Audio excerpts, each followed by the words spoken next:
ए सुन त। हजुर भन्नुहोस् न।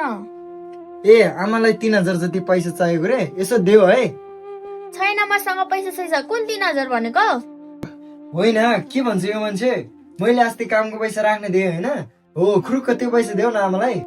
छैन मसँग पैसा छैन। कुन 3000 पैसा भनेको? त्यो पैसा त कहाँ दिनु? नयाँ वर्षको लागि सेभिङ गर्न राख्या हो।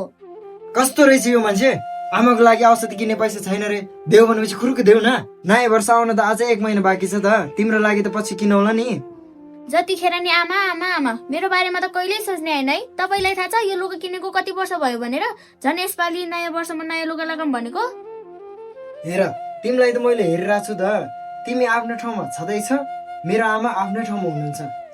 धेरै नाना थारी कुरो गर्ने होइन।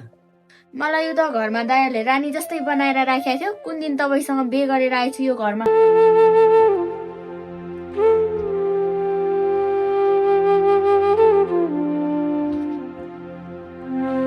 लिनुहोस् तपाईँको पैसा। ए जाब 3000 पैसाको लागि तिमीले मलाई यस्तो व्यवहार गरे होइन त।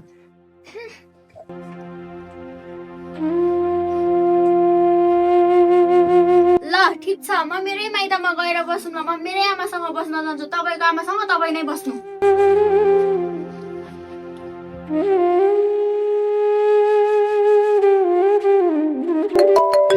जयसाबको फोन आएछ। हजुर जयसाब। हेलो हजुर भन्नुहोस् न जयसाब। सुन्नुहोस् न दाइ, हुन त मैले हजुरको बहिनीलाई केही गरेको पनि छैन, हातमा पनि लगाएको छैन, घरै छोडेर त्यतै आएको छ है दाइ। ए हो र जयसाब, आजभोलि यो बहिनीले के भएको होला है? मैले केही भन्ने बित्तिकै माइत जान्छ मात्र भन्नुहुन्छ, यसो हजुरहरूले सम्झाइदिनु पर्यो है दाइ।